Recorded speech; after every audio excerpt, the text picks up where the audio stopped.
भस्मेश्वर, सोमनाथ ऐसे नहीं पूछना है।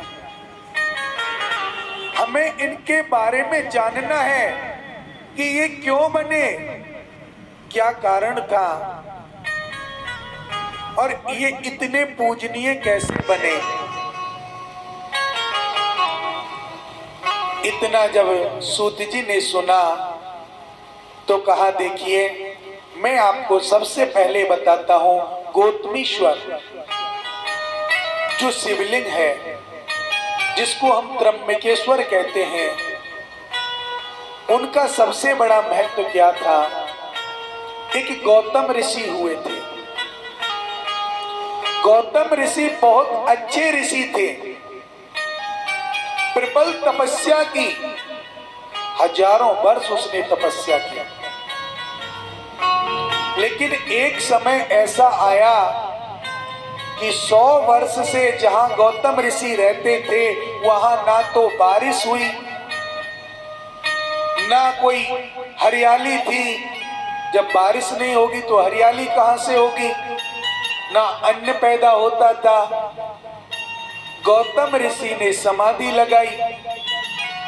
100 वर्ष तक की जो समाधि उन्होंने लगाई थी, उस समाधि को प्रसन्न होकर मेरे भोलेनाथ उनके पास आए।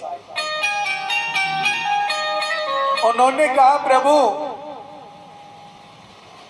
आप यहां पर ऐसी कृपा करो कि यहां बरसात हो जाए।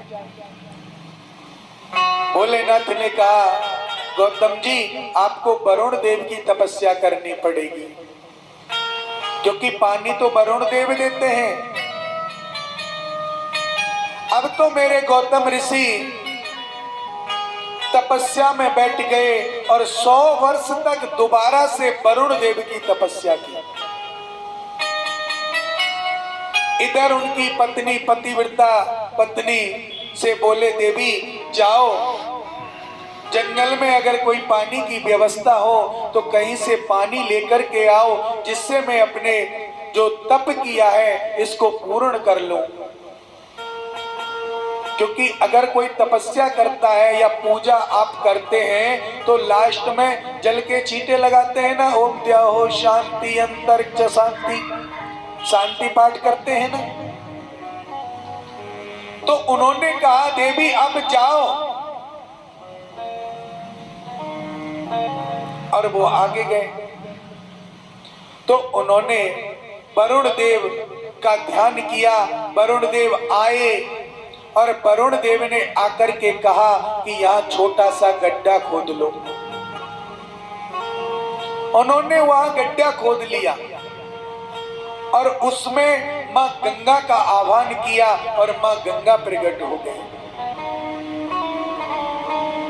साल में एक बार गंगा जी आती है। फाल्गुन के महीने में सप्तमी तिथि को वहां पर साल में एक बार गंगा जी आती है। और उसी से वहां कहा गया है कि इसमें अगर 6 महीने तक इस जल में किसी ने स्नान कर लिया हो या इसका पान कर लिया हो लगातार, तो उस ऐसे व्यक्ति के जीवन में शारीरिक कष्ट कभी नहीं आता। 1-2 बार अगर स्नान भी कर ले तो चर्म रोग खत्म हो जाता है। ऐसी वहां की महत्वता है, इसीलिए उसको पूजा जाता है। अब तो मेरे शौनकादिक ऋषियों ने सूत जी से कहा, महाराज ये तो हम समझ गए कि ये फाल्गुन मास की सप्तमी तिथि को यहाँ प्रकट हुए थे भोलेनाथ, अपना लिंग स्वरूप वहां छोड़ दिया कि आप इसकी पूजा करो, और इसी से वहां पर वो त्र्यंबकेश्वर महादेव के नाम से आज पूजे जाते हैं। सोमनाथ जो महादेव है